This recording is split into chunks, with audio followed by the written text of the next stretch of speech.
For the past 100 years, oil has been the lifeblood of America.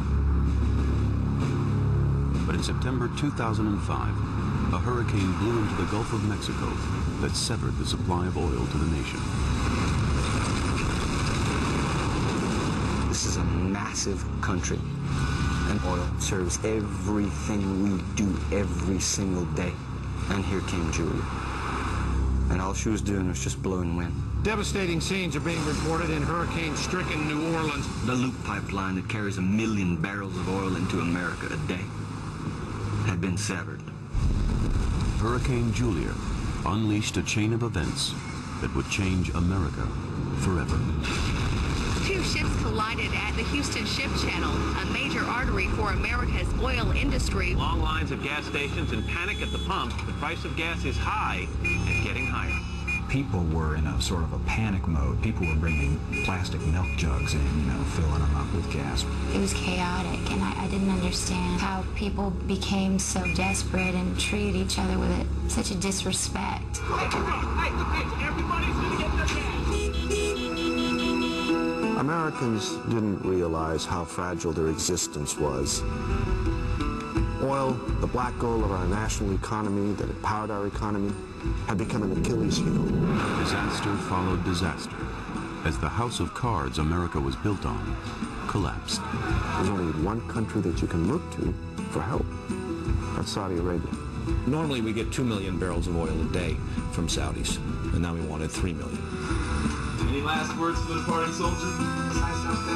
This country was made great by people serving this country. We need to protect our concerns, and our major concern was a cheap source of oil. Oil hit a new record price of $153 a barrel today following the blast at Ras Tanura. It has never been that high. Trucking industry is under tremendous Further blow to workers in the meat industry, shutting down with the loss of 6,000 jobs. The government decided that the smart way to pay for the troops in Saudi Arabia was to cut the farm aid. It was inconceivable to me that in the 21st century that someone is getting frostbite in their own home. How does something like that happen? And how do we give oil that much power over our lives? Why isn't anyone in Washington talking about this? It probably will be viewed as the worst disaster on American soil ever. Friends, pray with me for the well-being of every man, woman, and child.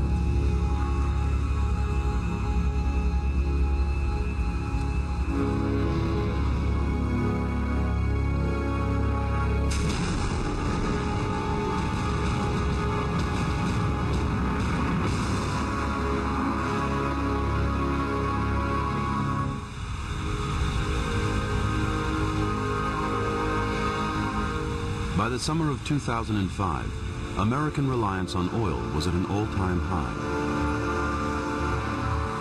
We were the world's #1 consumer, burning 1/4 of all the oil produced globally. There were 2 cars for every household. There was even an oil man in the White House.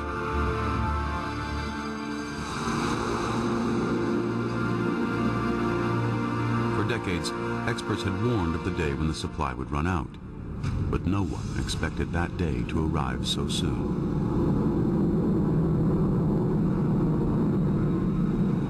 Off the coast of Louisiana, a Category 4 storm was brewing.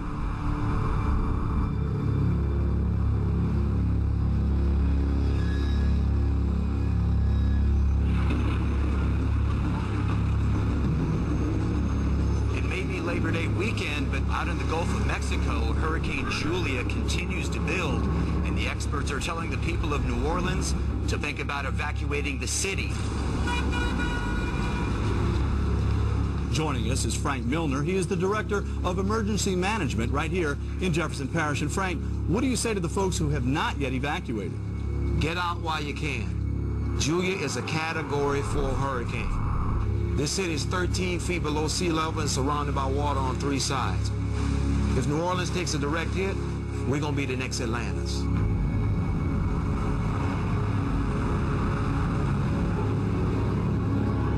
While the nation worried about the threat posed to the people of New Orleans, the fears of those in the oil industry were focused on a few acres of marshland 60 miles further south.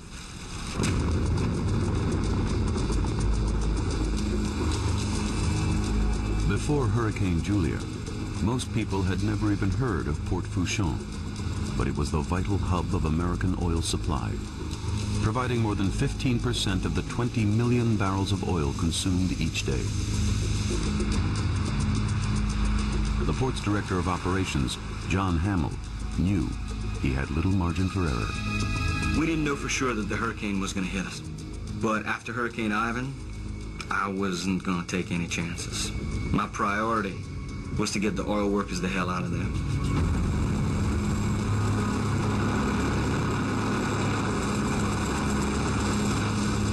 Of course, the evacuation process would save the men, but it wouldn't protect the billions and billions of dollars of oil and the drilling infrastructure out there in the Gulf of Mexico. We extract 1 million barrels of oil on the rigs supported by the port. That's the bulk of deep water gas and oil production out in the Gulf.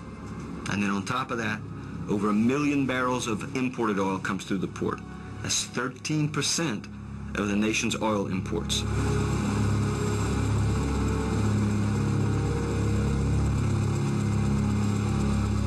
The majority of these foreign imports flowed through the essential Loop pipeline. It surfaced from the Gulf right outside John Hamill's office.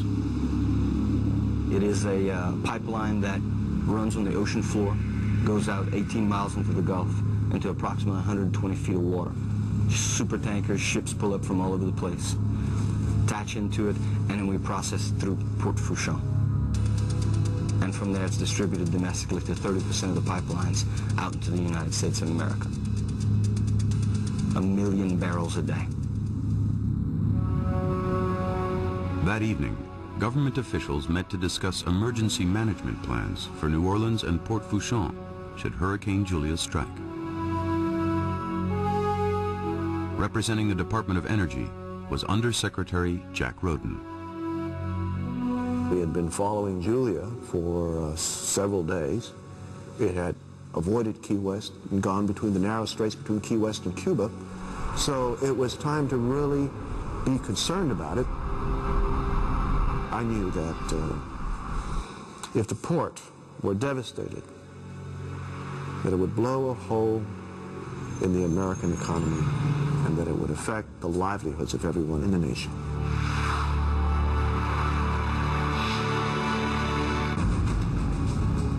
Forecasters are warning that it's only a matter of hours now before Hurricane Julia strikes the city of New Orleans.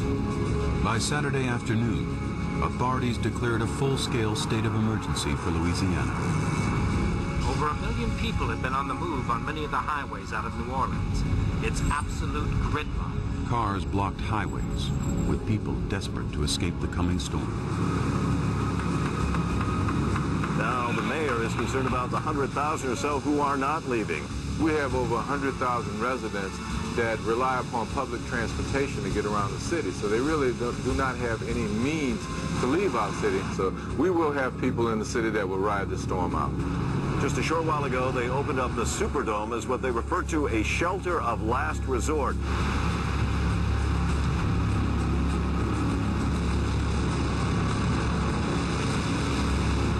I live only a few miles away from here.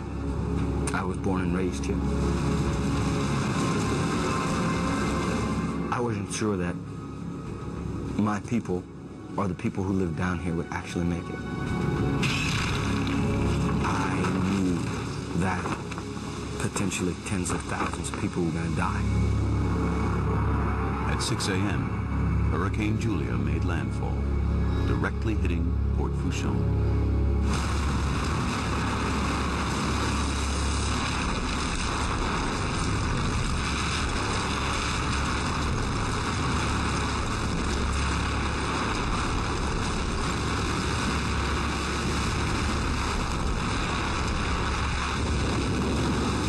Moving slowly inland, Julia tore apart vast areas of southern Louisiana.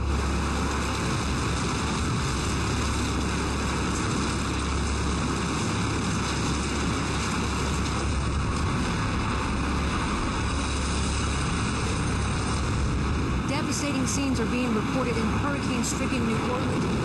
Hundreds are feared dead, with emergency services unable to cope. Phone lines are down in many areas, so if you're stuck in a building and you Although the city itself was spared the full force of the hurricane, parishes surrounding New Orleans were devastated.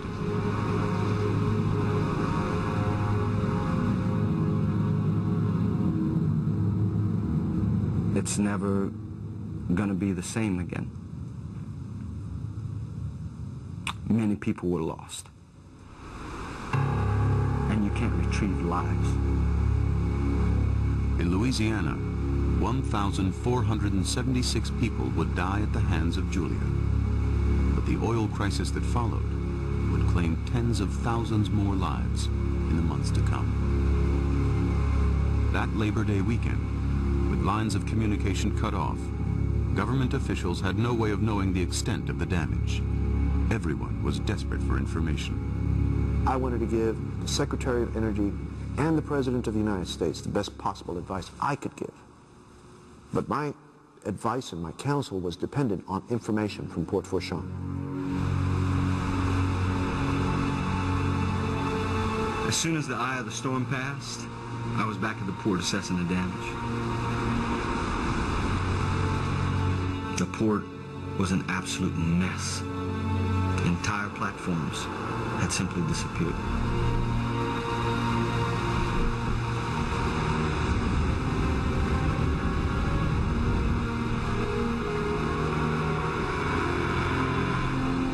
The ocean had flooded the land for miles and miles and miles, and most of the usual landmarks just washed away.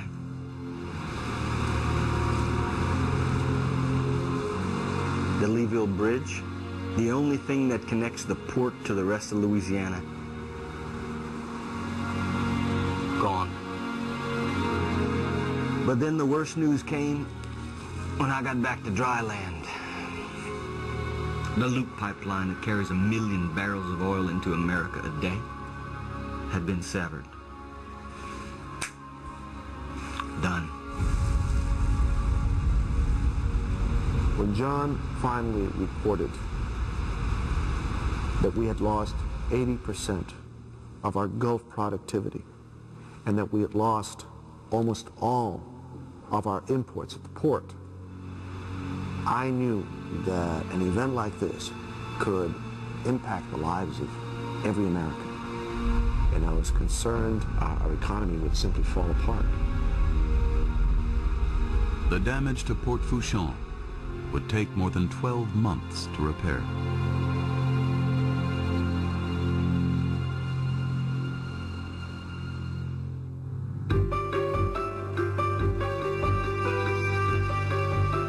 At 9:30 a.m., trading began on Wall Street. Oil analyst Ed Matthews witnessed the reaction of the markets. After Labor Day weekend, the market opened on Tuesday, and all hell broke loose. Traded floor went crazy. Absolutely nuts. It had to. People didn't know what the future of the price of crude was going to be. And based on that, they had to speculate. And in speculating, the price went higher and higher and higher. Top traders at the Mercantile Exchange in New York say they've never seen anything like it. Records have been broken as the price of a barrel of crude oil has leapt from $55 to over $70. The markets closed that day at $77 a barrel. And that kind of price shock hits the gas pumps pretty quickly. Long lines at gas stations and panic at the pumps. The price of gasoline is News reports predicted a sharp increase in the price of gasoline, causing chaos at stations around the country. Gas is in short supply, and some drivers are being forced to line up for hours. People were in a sort of a panic mode. People were bringing plastic milk jugs in, filling them up with gas. We were running 3-4 times the amount of gas through every hour than normal. Bob and Hazel Knoll own a gas station 70 miles east of San Antonio, Texas. They bought the station in 1990, after Bob had been honorably discharged from the Army. Last thing I wanted after 8 years in uniform was to have to take orders from anybody ever again. And with our own business, we were able to be around for the boys. just the way we always swore we would be.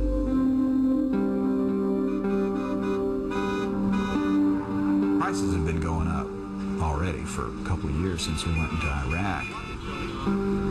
But at that time, you know, people were in a sort of a panic mode. Hold the dispenser nozzles with your hands. It comes out a little bit quicker that way, please. It was chaotic, and I didn't understand how people became so panicky and so desperate and all of a sudden treated each other with such a disrespect over gas. Dad, just slow it on out. We can't find the owner of this little SUV. They're going to stay in their cars. This isn't going to work. It was panic buying. It was scary.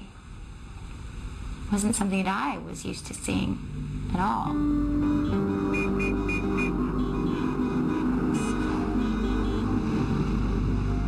The Knowles' elder son, Joe, had followed his father by joining the Army.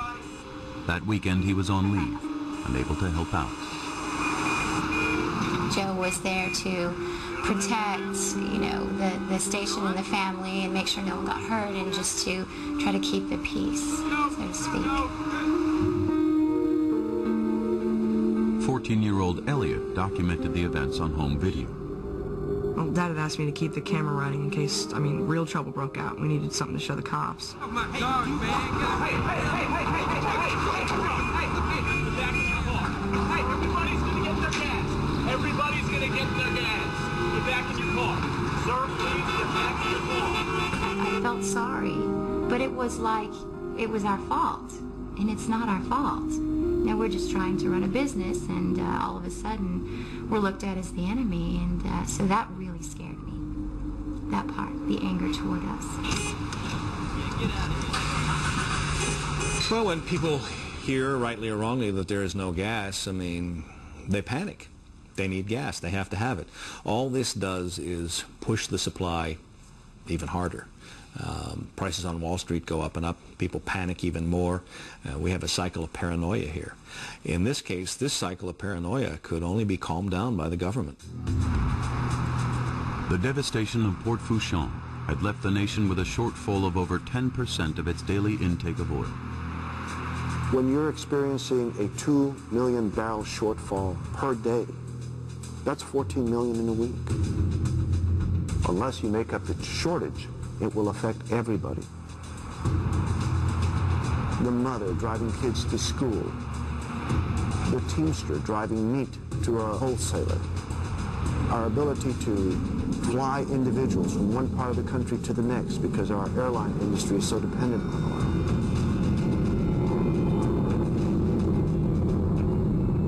I wanted to prevent that by utilizing the Strategic Petroleum Reserve. The Strategic Petroleum Reserve, or SPR, was established after the oil crisis of the 1970s. By 2005, it stockpiled 700 million barrels of oil and was considered an emergency option for presidents facing a shortage. Releasing the SPR was a big decision. A formal announcement was made at 9 o'clock this morning that 1 million barrels of oil would be released from the Strategic Petroleum Reserve every day for the next month.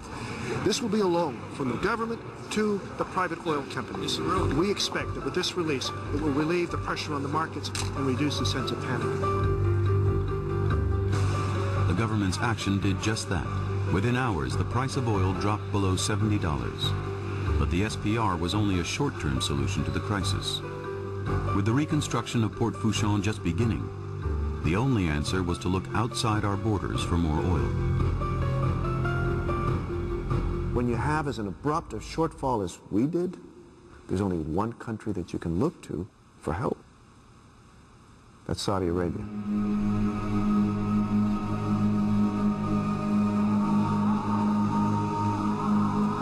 Saudi Arabia holds over a quarter of all the world's oil reserves. It was the only country capable of increasing supply without delay. After much discussion, it was decided that we would send Sasha Stanimir, the president's chief foreign affairs advisor, to Riyadh. He had built up a very special relationship with the Saudi family. I have known Al-Naimi for 10 years. He is a friend. So he will do for me things that he will perhaps not do for Jack Roden or even for President Bush, whom he does not know so well. It is all personal relationships. They are very important in these things. Since 9/11, tensions between the Saudi royal family and fundamentalist agitators had been running high. In Saudi Arabia, outside the royal family, America is not popular. The Osama bin Laden, the fundamentalists, they hate America. And many ordinary Saudis have some sympathy. And for a Saudi government official, for a Saudi prince, to help America in time of trouble is a risk. Despite this, the Saudis agreed to increase their supply to the U.S. from 2 million to 3 million barrels a day. Were they reckless? To a certain extent, yes. Were they greedy? Yes. The Saudis, they live very, very wealthy lives, especially the Saudi royal family. So when they heard they were going to make top dollar on an extra 1 million barrels of oil a day, did they jump at it? You bet they did. The Saudi deal was a welcome relief for the government. But it would take 6 weeks before the extra oil would begin to arrive. More and more gas stations were now running dry. Any comments for our viewing public on this unfortunate turn of events? Yeah, I have a comment. Which is? This thing is like a blessing and not very much of a disguise. My brother was always a bit strange. Could you explain yourself, sir? No, you just make fun of me. Just say it. No way. Say it. Okay. Maybe this whole oil crisis thing is like God's way of saying, are you sure you guys can't think of a better way to take care of yourselves without pumping poison into the air?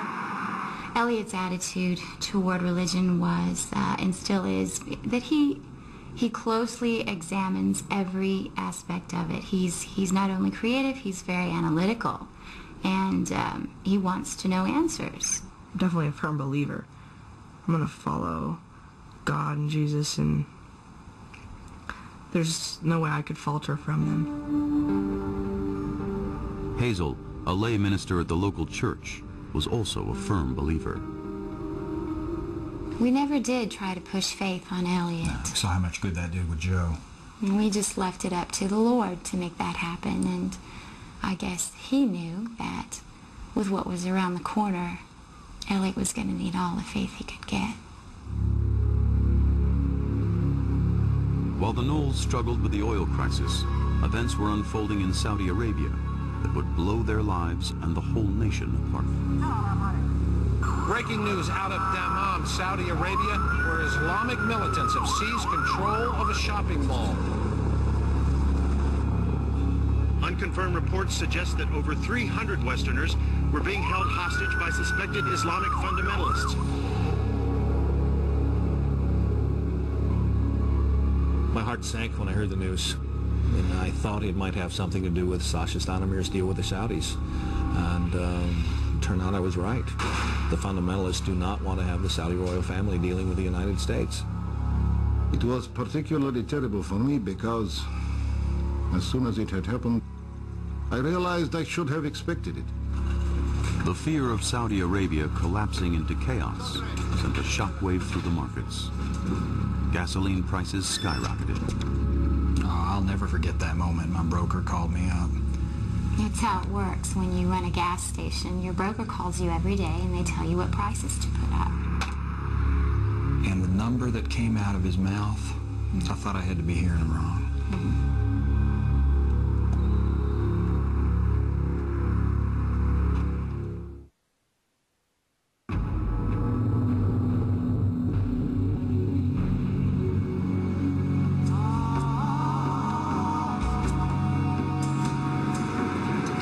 4 weeks after Hurricane Julia, the oil crisis took a desperate turn when Islamic terrorists in Saudi Arabia took 300 Western oil workers hostage at gunpoint.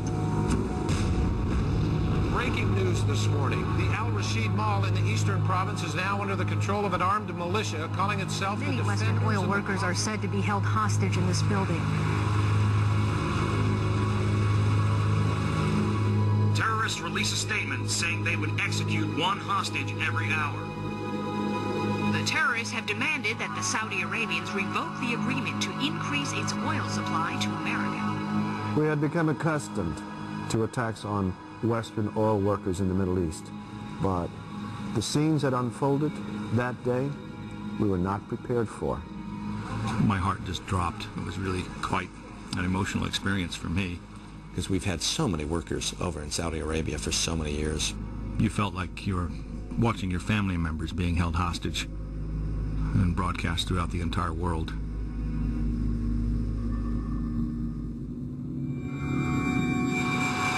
behind me, as you can probably hear, there is heavy gunfire. It's absolute chaos. This morning, the building was stormed by Saudi security forces attempting to release the hostages. Saudi security forces do not negotiate. They don't believe in negotiation. They believe in shooting first, ask questions later. The chilling sound of loud explosions followed.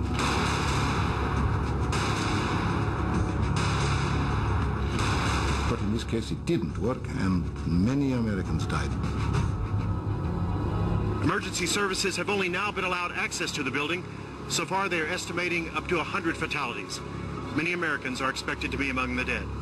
The total death toll from the Al Rashid Mall hostage situation has reached 107, according to sources in Washington.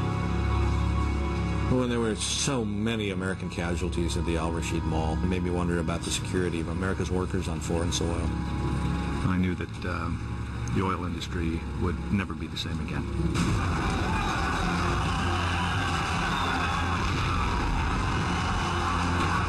In Saudi Arabia, fundamentalist supporters took to the streets. The kingdom erupted into anarchy.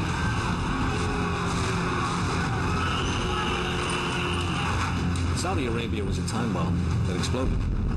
There was a real concern that the royal family would lose control of the country and that the fundamentalists would simply turn off the faucets of oil. Because oil fields basically, they're sitting ducks. And you have open pipelines. You tie a couple of sticks of dynamite to a pipeline and you shut down the entire refinery for weeks, months on end. When the CEO of the second largest oil company in the Middle East calls you and tells you he's pulling half of his employees from Saudi Arabia, you have to take action. We need to protect our concerns, and our major concern was a cheap source of oil.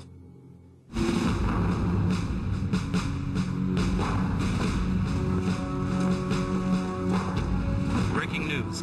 Washington has announced that it will be dispatching 5,000 troops. This morning, Fort Hood's 4th Infantry Division took off from Dallas Airport. The soldiers are the first consignment of troops heading for key oil facilities in Saudi Arabia. The mission for the troops was to support local security forces protecting the oil infrastructure across the country, including the centerpiece of the Saudi oil industry, its largest refinery, Ras Tanura. For families who would see their children dispatched to the Middle East, the news was greeted with a mixture of pride and trepidation. Well, that's good, right? I mean, Saudi Arabia is not Iraq, is it? No, ma'am. What? What was that? Nothing, I didn't say anything. I would categorize myself as extremely patriotic. I historically have been a great believer that this country was made great by people serving this country.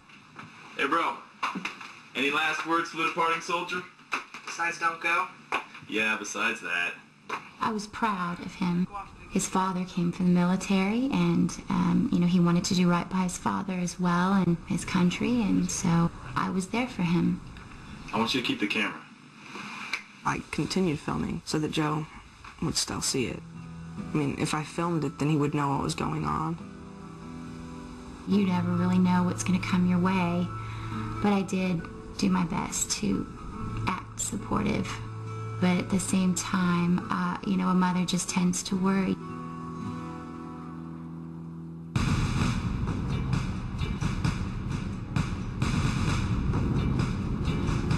Everyone hoped the deployment of troops would help reduce the price of gas, but it remained at over $6 a gallon. President Bush took action to ease the country's fears. In a move to find new solutions to the oil crisis, President Bush today appointed Deputy Secretary of Energy Jack Roden to the newly created position of oil czar.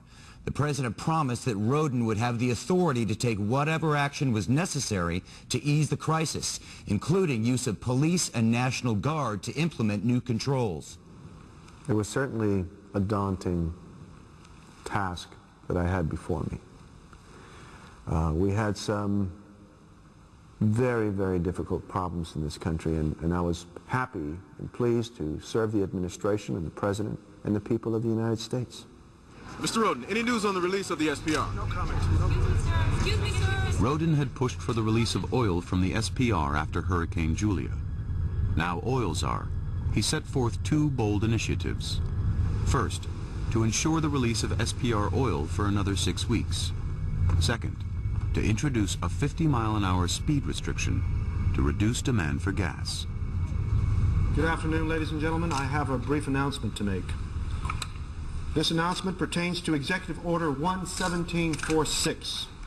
This executive order imposes a national maximum speed limit of 50 miles per hour. Drivers will pay higher fares at interstate toll roads, and carpooling restrictions are tightened. There's a crisis in America, but there's no crisis of the American spirit.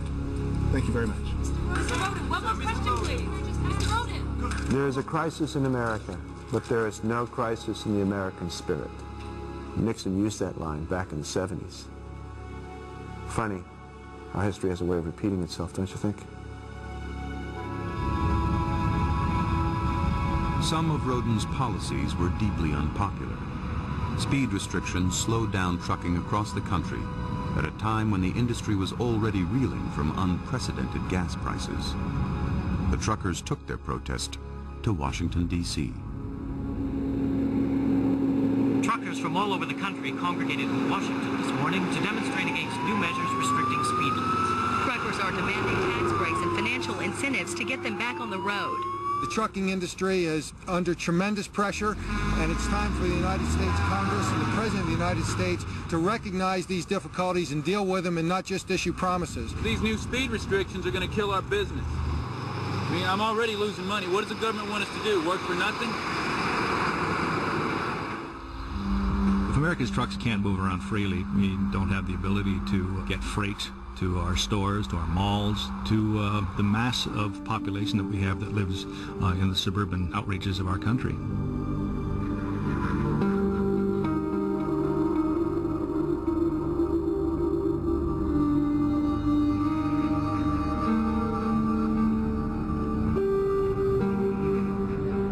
There was growing desperation across the country, but extra supplies were on their way.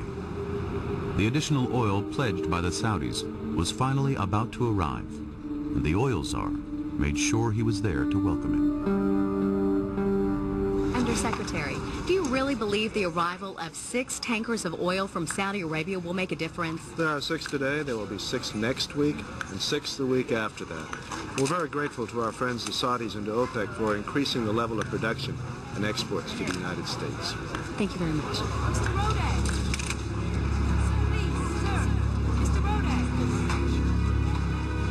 The tankers docked at the port of Houston, the center of America's oil refining industry. Since the loss of the Loop pipeline, Houston had taken on the task of handling the majority of oil imported via the Gulf of Mexico. In charge of keeping tanker traffic flowing to the port was Howard Gibbons. Well, for 2 months, ever since Hurricane Julia took out Port Fourchon, hundreds of ships have been rerouted to the port of Houston. And as Chief Coast Guard operator, I'm under pressure to ensure the safe and swift passage of these vessels. The port is in trouble, the economy's in trouble, and Jack Roden was all too eager to remind me of that. It was critical that the Port of Houston cope with the increased traffic. Shell and Exxon have some of the largest oil refineries along the channel. The SPR alone couldn't provide enough oil to keep those refineries going at full throttle. In order to do that, we had to keep imports flowing into that channel and to that port. Well, the problem for me was that Houston was already running at maximum capacity, and it was problematic to bring in any extra ships safely. Typically, 450 vessels come through here every day. Close to 100 more had been rerouted to the port. Roden was quick to ask for daily reports as crude was backing up in the channel. Oil for Christmas. That's what I promised, and that's what I planned to deliver. Roden's bold promise would be his undoing.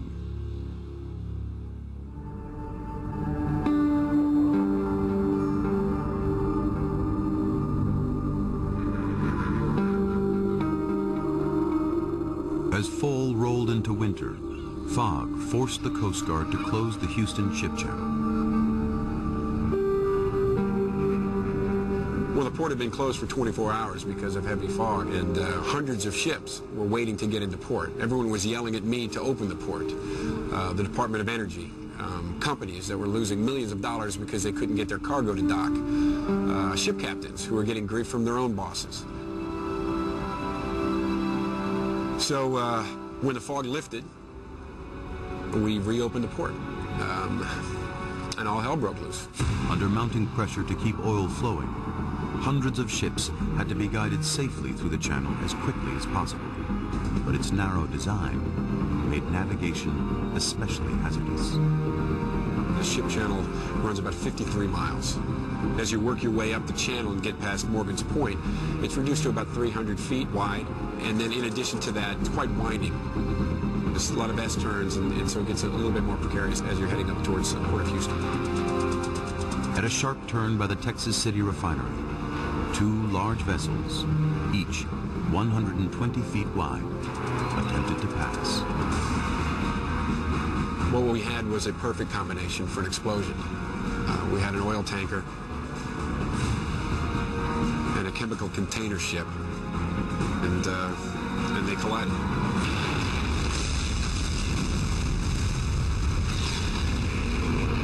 Well, it was the worst day of my career.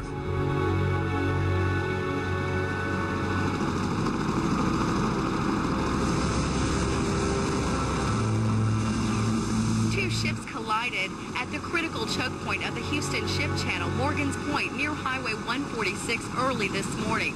Reasons for the disaster remain unclear. We have to take calculated risks. And yes, in this situation, I acknowledge that this was a calculated risk that was taken, and we lost as a result of it. While no loss of life is expected, it's been forecast that the channel, a major artery for America's oil industry, will be closed for up to 3 weeks, a situation that will only exacerbate the oil crisis. Despite all the efforts of the government, the oil supply to the country had been cut once again. The situation for America would only become more grave.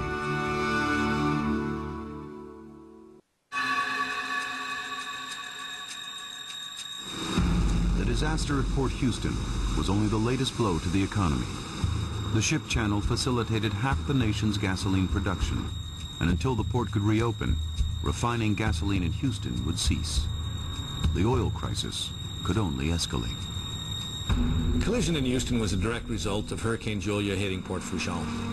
If Fourchon and the Loop pipeline hadn't been destroyed, you wouldn't have seen the intense buildup of traffic at Houston. And overloading it only made matters worse. The explosion itself, from what I understand, was heard all the way to downtown Houston. It was profound.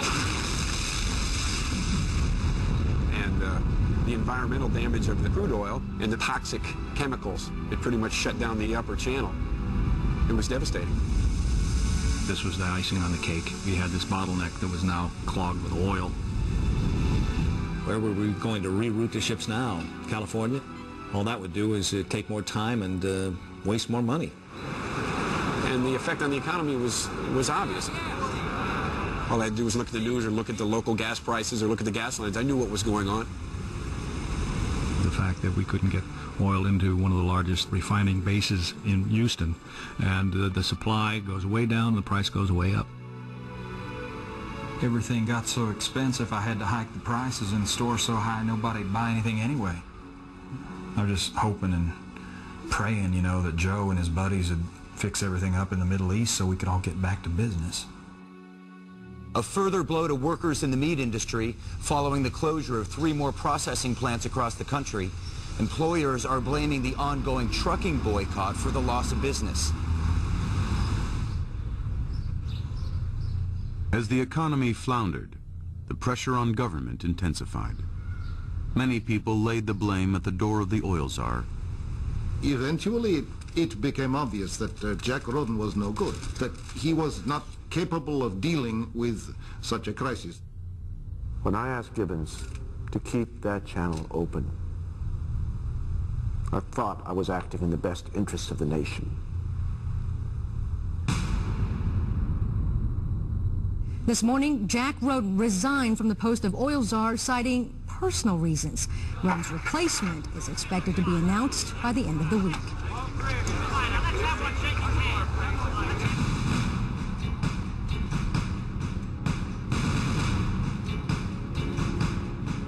The administration made a savvy, if unexpected, choice for the new oil czar. I was surprised. I thought perhaps it would be someone who was born in America whom I could advise. But I take my hat off to Condoleezza Rice and to President Bush. They appoint someone who is not born in their country because, in all honesty, I believe I was the best man for the job. Sasha Stanomir grew up in the Soviet Union and had worked in the oil ministry under Leonid Brezhnev in the 1970s. A gifted linguist, Stanomir defected to the U.S. in 1985 and became a citizen in 1998. The former communist official would now assume a crucial role in helping to keep America afloat. The very difficult thing at this time was dealing with the immediate economic costs. The dollar was falling in value and businesses were failing. There was a budget crisis because there was less money coming in, there was more money that needed to be paid for the oil that did come in because the price had gone through the roof. And at the same time, the American government has to maintain troops in Iraq and send more troops to Saudi Arabia. This is not cheap. And so something has to give. And America was spending over $1 billion a day and had 130,000 troops in Iraq. Everybody knew that the American economy could not sustain a second major large-scale military force. Budget cuts had to be made across the board, and one of the places was the federal subsidy to farmers. Farmers were dealt a further blow this morning with the announcement that federal aid to farms would be cut by 50% effective January 1st. One of the many farms that would be hit by the cuts was owned by Adam and Mary McGrath. I was afraid we were going to lose the farm. The government, in its wisdom, decided that the smart way to pay for the troops in Saudi Arabia was to cut the farm aid that had barely kept us competitive with cheap foreign wheat. The farm had been in the McGrath family for over a century. Already hit hard by the hike in oil prices, its future was now in jeopardy. When you think about the price of oil going up, you don't think about the price of oil-based fertilizers going up and pesticides. We were hit by transportation cost, price of beef. It affected everything. Adam was not happy. He was scared to death that after 6 generations of McGrath men working this land, that he was going to be the one to lose it.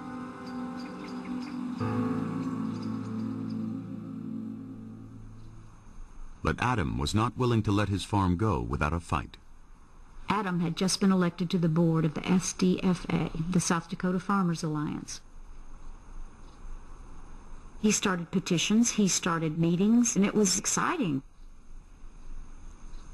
The government's argument was that they were looking out for the long term. Adam was wondering what in the long term they thought would be here. As states in the north settled in for a long, cold winter, the oil shortage would create a wholly different crisis.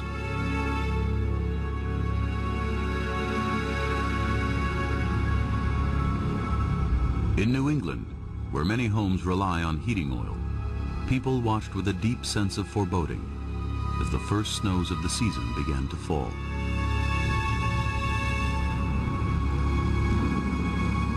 If you're not prepared, you could find yourself in serious trouble, with temperatures well below freezing.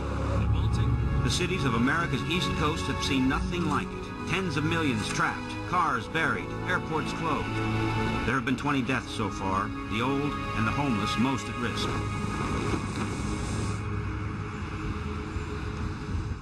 Boston TV station WGB9 had begun to shoot a documentary about the city's EMS crews. The footage would provide an insight into the catastrophic effects of the heating oil shortage.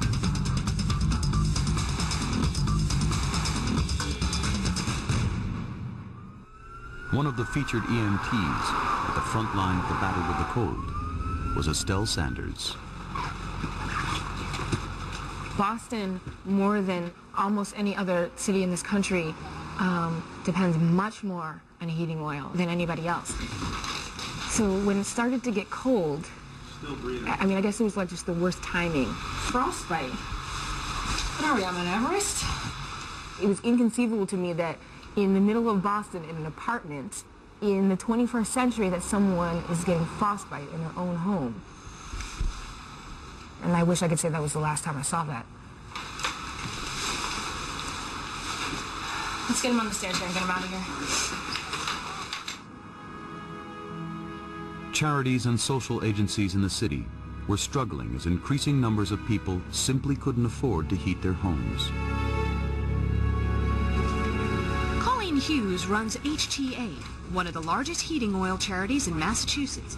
I mean, typically we see 30,000 applications for aid. This winter, we hit a new record, 120,000. HT had been flooded with applications for help this winter. Federal funding for local fuel assistance programs just isn't keeping pace with the surge in energy prices. We know that some just won't get the heating oil in time. Among those barely able to pay for heating oil was Estelle's mother. Mom? Mom, it's me. The closest person to me my whole life has always been my mother. It was pretty much just the two of us, me growing up. Always good to see you. See you brought the cake. Yeah. And my mom had her share of medical problems over the years. She was in and out of depression. She Freezing in here. developed a respiratory condition over the years, different things. And it was part of why I wanted to learn anything about medicine and how to help people, because I just grew up wanting to be able to help her, wanting to be able to figure out what was going on with her. You take your medicine today? No, I was just about to, just before you came in. I was gonna... Yeah? Why don't we take it now? She wasn't feeling the medications she was supposed to do. And she wasn't eating the things she was supposed to, things like that, because she was trying to save money here and there. You know, I try real hard. I know, you look... breathe deep. Slow down. Slow down. Hold on. I'll put this over your head. Hold on. There you go. There we go. Deep breath. Deep breath. She didn't really have anybody else with me. She didn't have, like, a big group of friends or anything. So if I wasn't there, she was alone.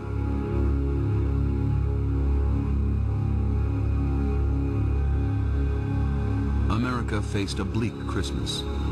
The country, gripped by the oil crisis for 3 months, was suffering shortages of not just gas, but food. In some stores, the shelves were almost bare. But on Christmas Eve, there was some good news. The Houston Ship Channel reopened for traffic.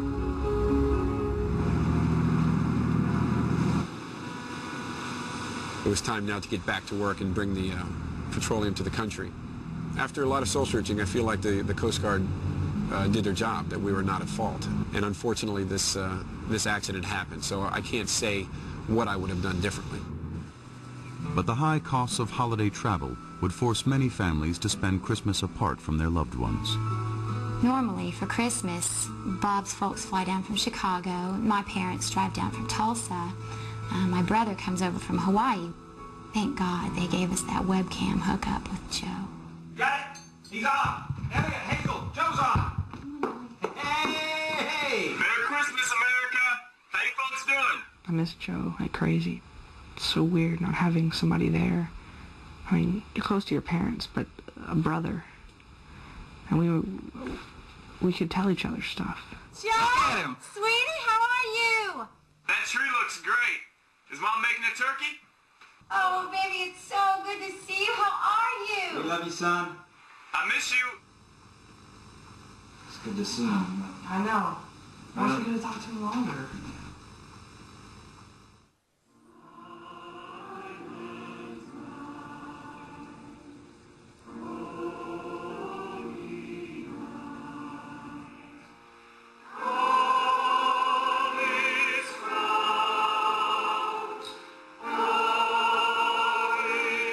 Hazel had a wonderful idea.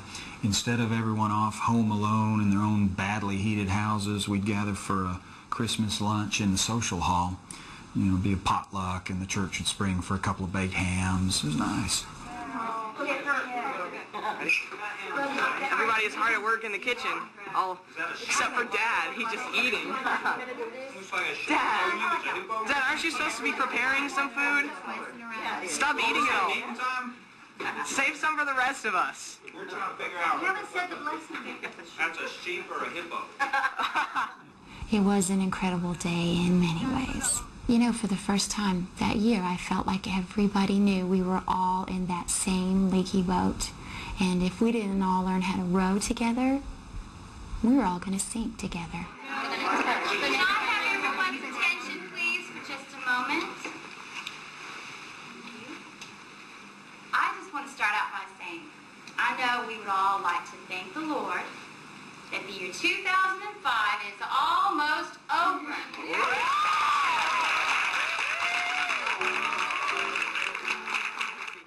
Stan, he brought down this big projector TV from the sports bar he has, and he was going to show like a movie for all the little kids to watch.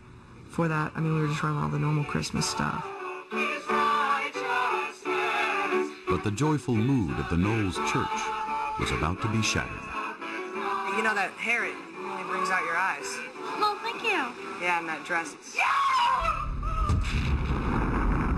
Breaking news for you now of an explosion at the Ras Tanura oil refinery in Saudi Arabia. That's a facility being guarded by American troops. My first inclination when I saw the news was, well, Joe's all right. But I say as soon as I saw Hazel's face, I pretty much knew, and I've come to trust that. We're expecting significant American casualties. I just knew. He was gone. Joe Knoll was one of the 142 American soldiers who died in the Christmas Day attack on Ras Tanura. Oil Storm is a fictitious program. No actual events or news broadcasts are used in this program. This program is for entertainment purposes only.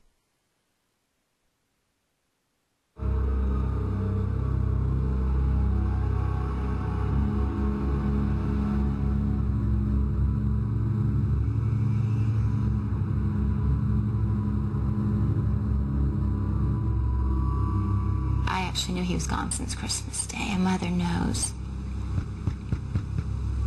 A mother just knows.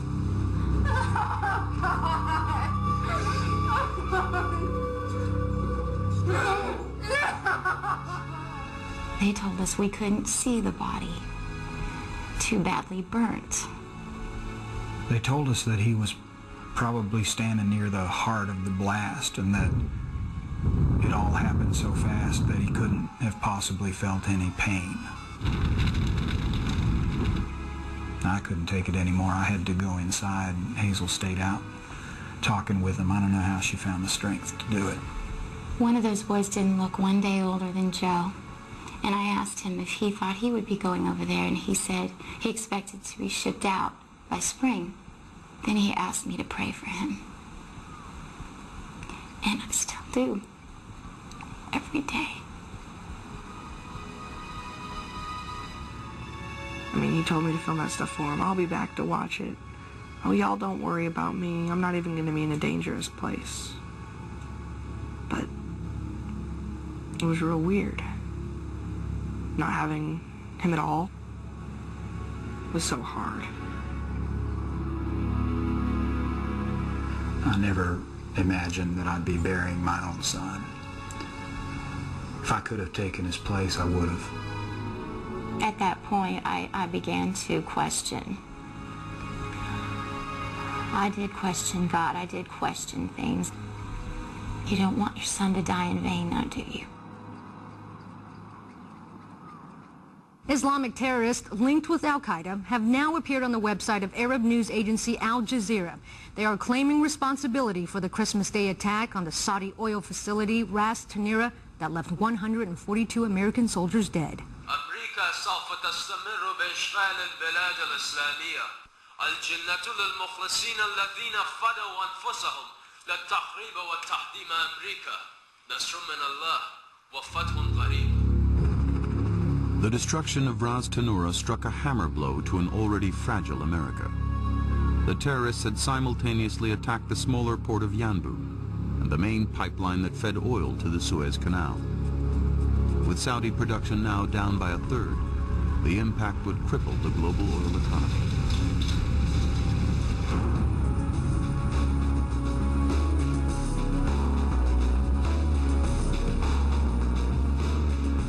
When the stock market reopened on December 27th, the Dow took the biggest daily drop in its history. The fall of 2005 had been bad, but the new year was to be a lot worse. Ras Tanura is the single most important facility in the entire oil industry. It's a vital artery for all oil exports, and the impact on world markets was immediate. On New York's Mercantile Exchange, oil futures traded at $153 a barrel. Oil hit a new record price of $153 a barrel today following the blast at Ras Tanura. It has never been that high. We were, quite frankly, expecting to see it go higher. $200 a barrel oil was not going to be a shock to us anymore. Well, suddenly in Europe and Japan, countries that had offset the rising price of oil against the falling dollar, were suddenly facing real shortages. Only the economically strong could survive. At the gas pumps, $153 a barrel oil means price of gas over $8 a gallon, at least. Gasoline today reached a record $8 a gallon in Malibu, California. The question for consumers is, how high can it go? Well, the average station wagon, the average SUV carries about a 25-gallon tank. You're talking $200 to fill up your gasoline tank. Nobody could afford $8 a gallon gasoline. It was changing the way that we did business and the way we conducted our lives here in the United States. Businesses operating close to the margins were being destroyed. For farmer Mary McGrath, it would change her life in ways she didn't expect. With Adam out on the barricades, most of the time it was just me on the farm. And 9 out of 10 chores were not getting done. Unimportant little chores like planting next year's wheat. The only people Mary could turn to were her 2 sons, Nick and Tom. But they had their own lives away from the farm in Chicago. She'd called on a regular basis to try to get me to come, and I just remember thinking, you nuts? Last thing I'm going to do is come back to the farm. Within a shorter period of time, I'd lost probably 80% of my business. Nick first lost his job managing his restaurant in Chicago. Then Tom had to close down his printing business. You know, I guess printing brochures for restaurants doesn't have a real high priority when restaurant owners can't even afford their heating bill. And the boys were not going to make it down in Chicago. They knew they had to come here. It's strange to feel so secure in something like that. You're living this nice, secure, middle-class life, and it's just like, you ever seen one of those trap doors that just opens up and you just feel like you just fell through.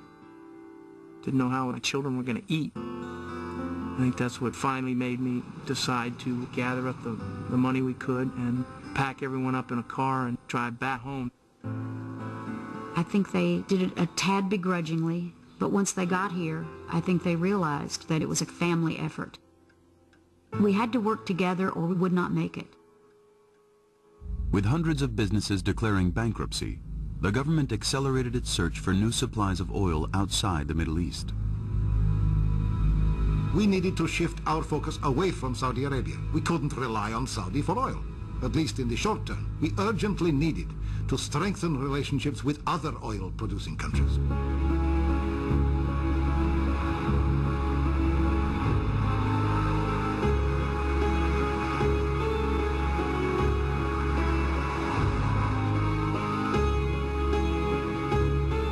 Russia, which already produced 8 million barrels a day, suddenly became an even bigger player.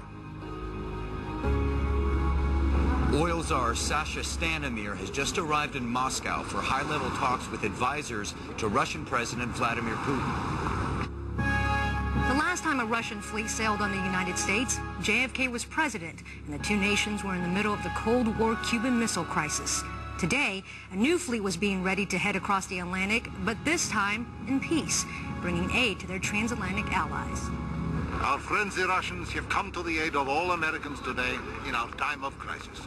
The government of Vladimir Putin, in association with privatized oil companies, has agreed to immediately send 4 supertankers, each carrying 2 million barrels of oil, to the U.S. in time for Easter. For me, this deal had a much greater significance for the future of the global oil industry. I was hoping that this would be the first of many such deals. The Russian oil deal would buy the economy more time to correct itself. But for many, it would be too little, too late.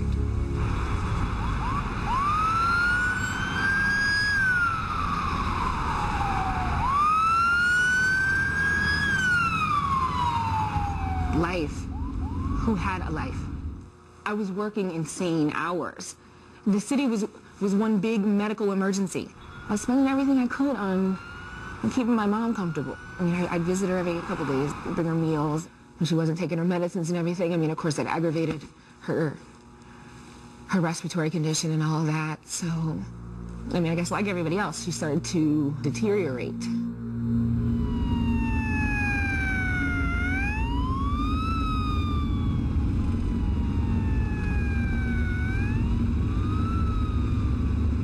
I was on the McClellan when I heard her address come over the radio.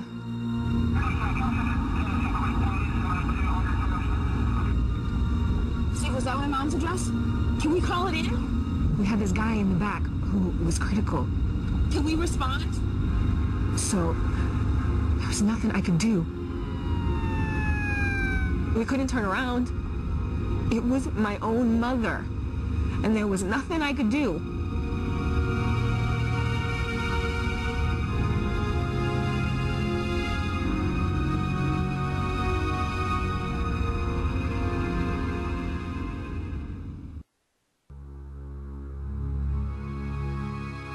In Boston alone, the heating oil crisis would claim over 24,000 lives.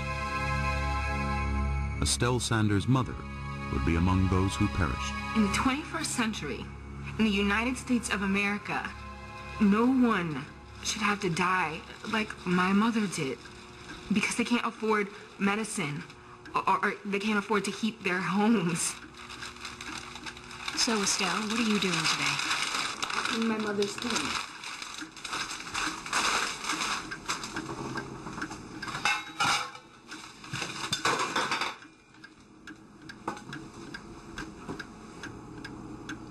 I miss her. She should be here. It just doesn't make any sense that she's not. With the death toll rising, more and more people began to question the value America had placed on oil. Protest movements began growing, and the most vocal were the farmers, led by Adam McGrath. 226,000 signatures on that petition, and we might as well have wrapped it around a brick and dropped it down a well. The farmers barely got so much as a "we'll give you a call." The people identified with Adam, and the union saw that and pushed him right to the front and started sending him to these rallies. Farmers today took to the streets in cities across the nation to protest against cuts in federal assistance. When they're facing the great food shortage in '06, they'll be on their knees begging for the good old days, when it was oil they didn't have enough of. Everything he said rang true.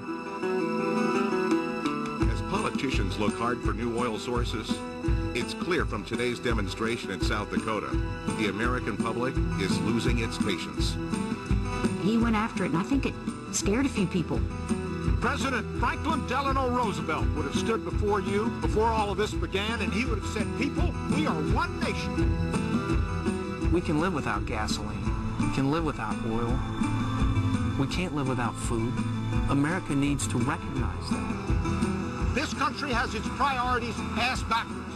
If they don't turn it around and turn it around fast, we'll be plowing our crops into the ground. There'll be 20,000 marching to the state capitol to show them that we mean it. Food, not oil. But we say food, not oil. Food, not oil. Food, not oil. Food, not oil. Food, not oil. Food, not oil. Food, not oil. Food, not oil. Food, not oil. Food, not oil. Food, not oil. Food, not oil.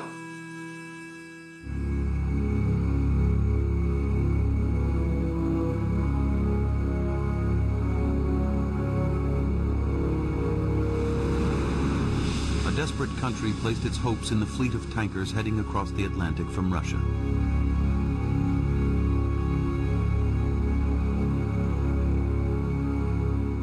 Ten days before the ships were due to enter the Gulf of Mexico, events took a dramatic turn. The latest reports confirm that the vessels have changed course. A body blow to American fortunes tonight as China outbids America for Russian oil. Did I know that the Chinese were planning to outbid the Americans? I had heard rumors. Everyone knew how desperate China was for oil. It's the world's second biggest oil consumer. The Bush administration has asked for urgent talks, but no word as yet has come from Beijing. With a population of more than 1 billion and a booming economy, China was a nation also in dire need of oil. Having vast financial resources available to them, the Chinese would pay the Russians any price to get the much-needed crude. You must understand, the one thing that really drives these oil companies is money. They don't care if it is American or Chinese. Boy, when I heard the news about China, I went up to Elliot. I said, son, someday you're going to be able to tell your grandkids you remember the day America's number came up. 230 years of power and glory, you were there the day she bit the dust. Only you'll probably be saying it in Chinese. I admit, it was a huge psychological blow to the nation. America had lost the economic battle. And there was no way those of us in the administration could put a different spin on it. Well, from the moment that Hurricane Julia hit Port Fourchon, we knew that the economy would suffer. But when those tankers turned around, it was a huge turning point. We realized that we had gone from a recession into a depression. Unemployment has hit an all-time high. As many as 3 in 5 men are out of work in this suburb of Michigan. Shops in once busy areas are closing, as people say they can now only afford essential items.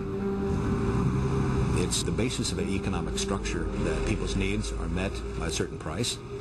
You had people that were willing to pay any price for oil, and if they couldn't get it, they were almost willing to kill for it.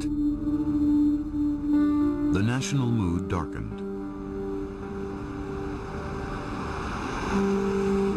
Bob Knoll had already lost a son. He was about to come face to face with his own mortality. It was about 2:30 in the afternoon, broad daylight. A couple of teenagers come in. Well, Mom called me. I was really freaking out. There's like just some guys broke into the store. One of them was wearing a mask, the other just kind of hooded up with a gun. It almost seemed like they were enjoying themselves. They were just getting in that atmosphere of, hey, you know, the world's going to hell, we're a part of it. And then Dad, she sounded like she was mad that he did. Something clicked in me. He just went after him with a baseball bat and they turned around and shot him. It was 23 lousy dollars. Just as ridiculous as it was for Joe to die for, you know, gas and oil, I thought it was ridiculous that some kids would come and nearly take my husband's life over, you know, chump change. When Dad came home, things just got worse between him and Mom. I mean, he was always losing it. He was just always getting mad about something. Hey, Dad. Hey, El. How's it going? Hey, Mom. Hey, baby. Can we get the door? It was like there was never any peace between us. We were always at war with each other. Ellie, leave us alone. This conversation's over. That's one of the places where I feel most bad about, because we're both adults and we have our own way of coping, and I didn't give Elliot the kind of guidance that he needed at the time, and he had to do some growing up real quick. Mom even got mad at... Mom is not much of a angry person, but she got to where she would yell at us a couple times. Elliot! Your father told you to turn that damn thing off! All I could think of was, why were we going through the worst thing that ever happened to us alone? How does something like that happen? And how do we give oil that much power over our lives? We had the realization finally, I think, that we needed to stop being so dependent on foreign oil. It was about time we started developing other sources of domestic oil and not being so addicted to cheap and ready sources of oil from foreign countries, because it wasn't going to be a reality in the future. It was very difficult to return the economic structure of cheap oil back to its exalted place in the United States economy without cheap oil. With oil virtually unaffordable, gas stations began to disappear off the map of America. Eventually we started losing business. You know, it got so we weren't making enough money to even pay our bills, so it didn't make any sense to keep it open.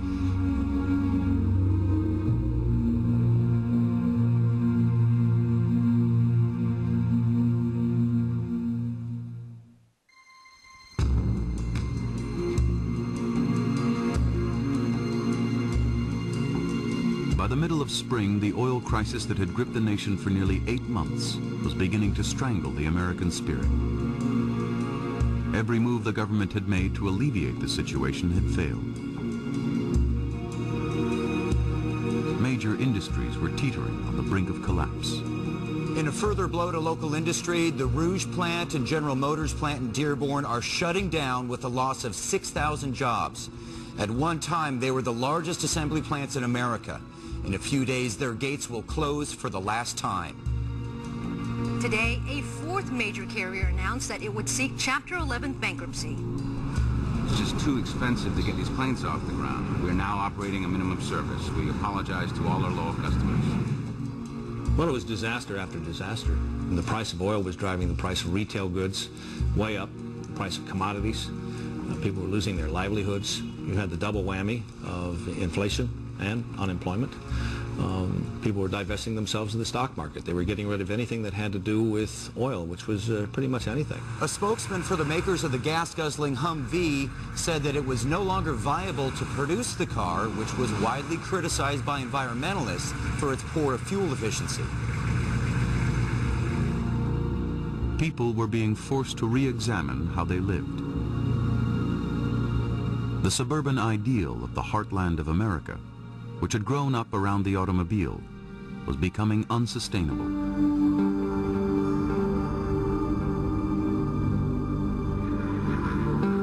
So many of my friends just completely moved away. They couldn't afford to pay utilities or to pay a mortgage or something like that. It was weird. I used to just get on my bike and go over to a friend's house, but it dawned on me, I was like, nobody lives in my neighborhood anymore.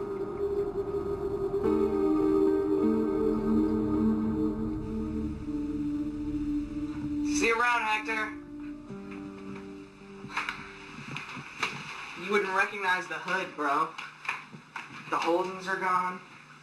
The Withrows, the Murphys. And guess who else? Mom.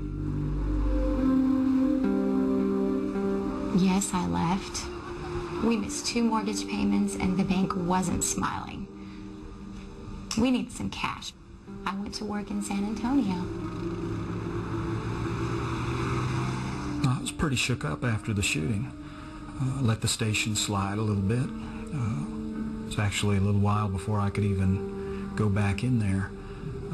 And I just as soon got shot again than talk about it, which was tough on Hazel and Elliot. I want anybody to know that he felt pain and suffering, and he was getting emotional.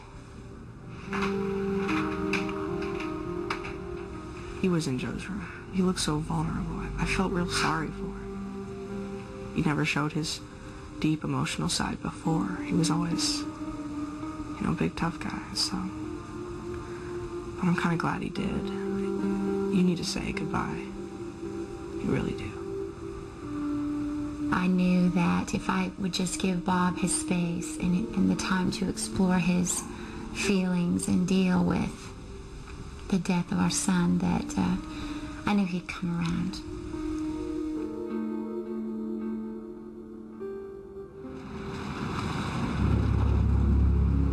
Three American troops were injured today and 5 Saudi Arabian troops killed when a truck packed full of explosives drove into a checkpoint on the outskirts of Jeddah. 4 months after the death of Joe Knoll, the government continued to maintain U.S. soldiers in Saudi Arabia.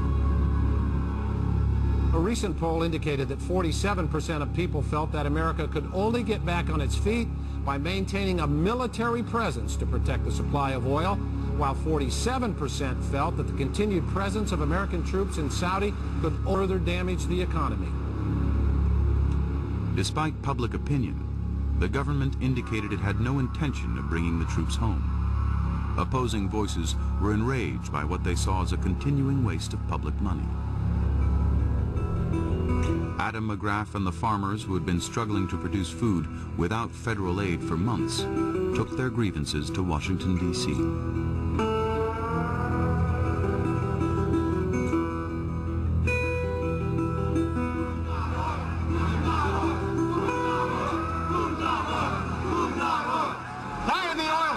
Recording record windfall profits. With 750,000 angry farmers, Adam McGrath marched toward the nation's capital. Why isn't anyone in Washington talking about this?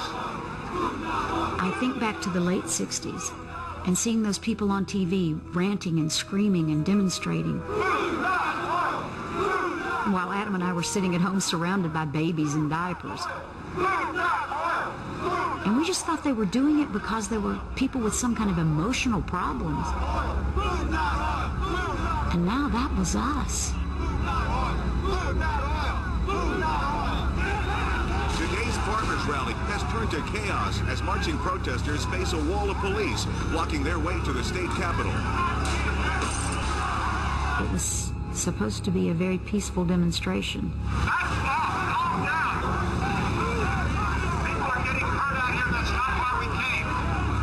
It got violent.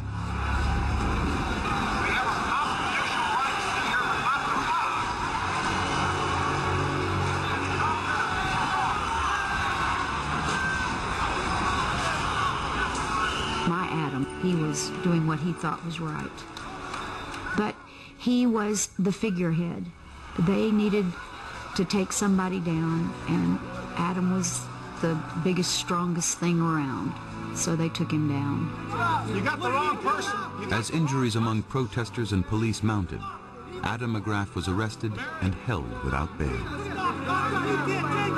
Mary, get the union lawyer. Get a lawyer, Mary. Arrested him because they had to arrest somebody. He was the leader, right? He was the troublemaker. He had done nothing. They couldn't even drum up charges. They finally decided on inciting to riot.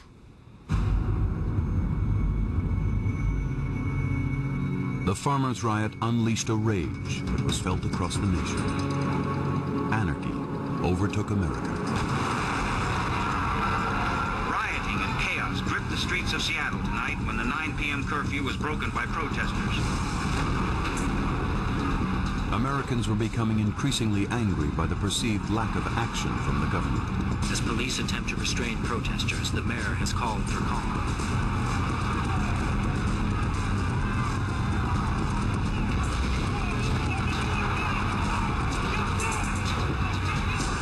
Francisco, looting and violence had taken hold of the city. Police today urged the people to stay away from the downtown area. There was crisis every day. There were riots in cities. Nearly everyone was losing their cool. In Boston this morning, an angry mob attacked a heating oil truck, badly wounding the driver.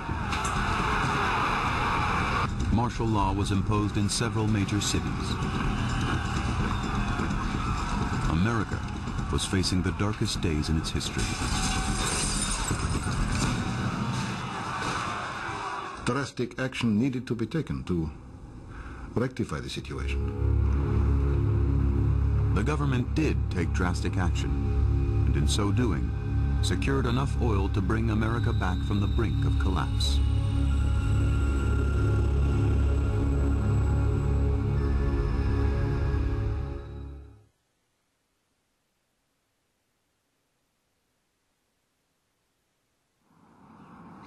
Breaking news for you, the tankers are coming back to America. The precious Listen to cargo this. of oil is Listen, returning you shooting? to its original destination, America. Despite last week's alarming... You remember those ships that China was trying to steal our oil with, and they're coming back. We outbid them. The greatest country in the world has stepped up to the plate, and the oil's coming back, and we are rising again. Sasha Stanimir had pulled off a last-minute deal to save the American economy and restore national pride. President Bush tonight praised Sasha Stanimir for his diplomatic skills and sensitive handling of a highly delicate situation. Many suggest that it was Stanimir's long-standing relationship with President Putin which provoked the renegotiations of oil for America. If Putin was going to order those ships to turn away from China and back towards America, it was clear that America needed to offer some kind of financial incentive. But President Bush told me that he refused to be bullied into paying over the odds for oil. I reminded him that Russia's oil infrastructure was weak and desperate for investment. I suggested that America might be a key player in boosting Russia's oil industry. Stanimir proposed a unique partnership between Russia and America. In exchange for a $16 billion investment into drilling and pipeline expansion, Russia would provide the U.S. with a steady new supply of oil. The deal rippled across the country, boosting morale and restoring the American economy. The oil crisis over the last year has shown us how our reliance on OPEC makes us vulnerable. My belief is that countries like America must look for alternatives and turn to countries like Russia which have untapped oil resources.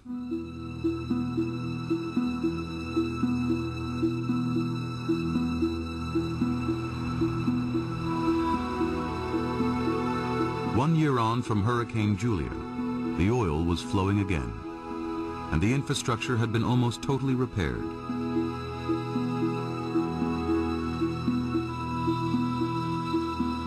Port Fourchon was back up to 80% capacity. The SPR was being replenished.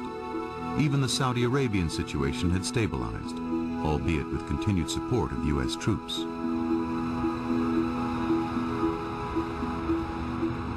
But the last 12 months had taken an irreversible toll on the American people.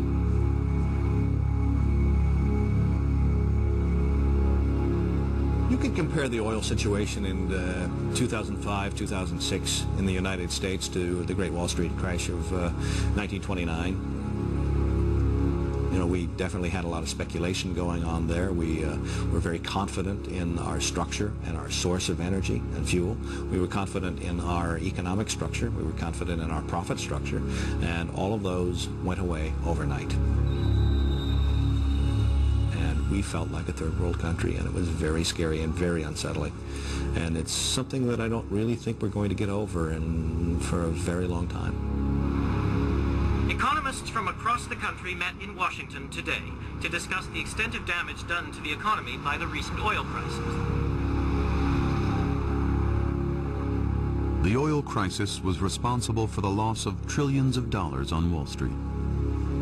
It destroyed millions of jobs and took tens of thousands of lives. None of this had to happen. A lot of people died unnecessarily. Years from now, when we look back at how we were living up to this point, we will think how stupid we were.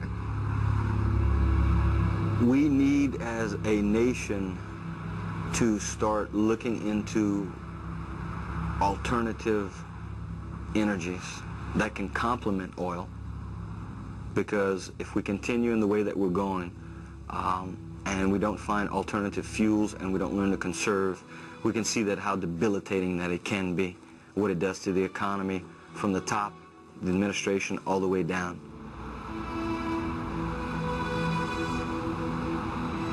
Although deeply unpopular, the administration took the first steps toward rebuilding its trust with the nation. In September, the president announced the reinstatement of federal aid to farmers, and in a widely publicized gesture, ordered the release of farmers' leader, Adam McGrath.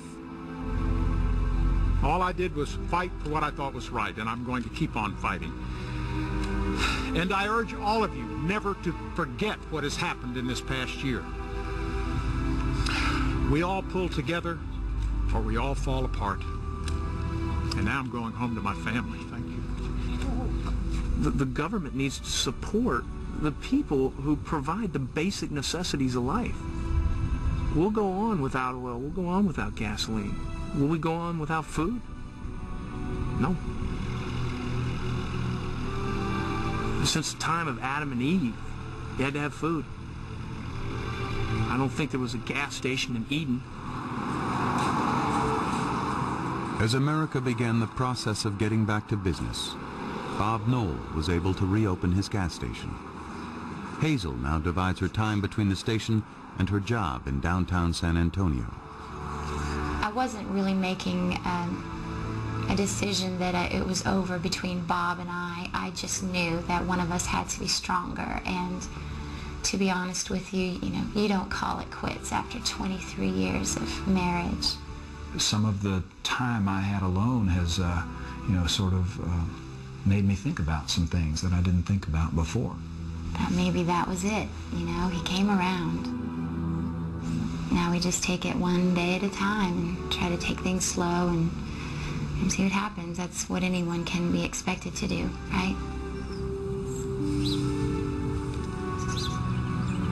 I hope people learn they can't take anything for granted. I mean, we took for granted that we could just drive our SUV anywhere we wanted to go, but we can't do that anymore. People learn to tone things down and make sacrifices. This whole nation has been tested, and just about every family has been touched. And I think there's a reason. I think God has a plan. We are survivors, and survivors have a particular responsibility to those who didn't survive to keep fighting for what's right and keep pushing and not give up.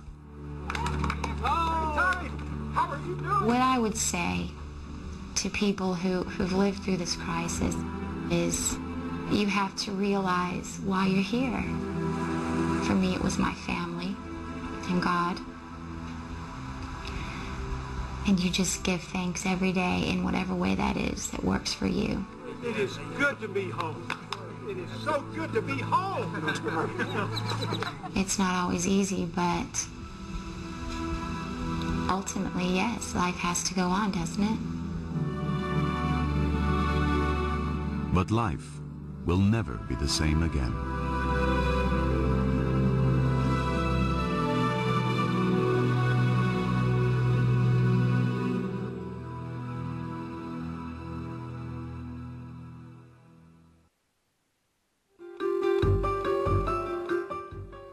Tuesday, the Shield is all new. One angle 13, officer down. One final deal. I got some friends in jail.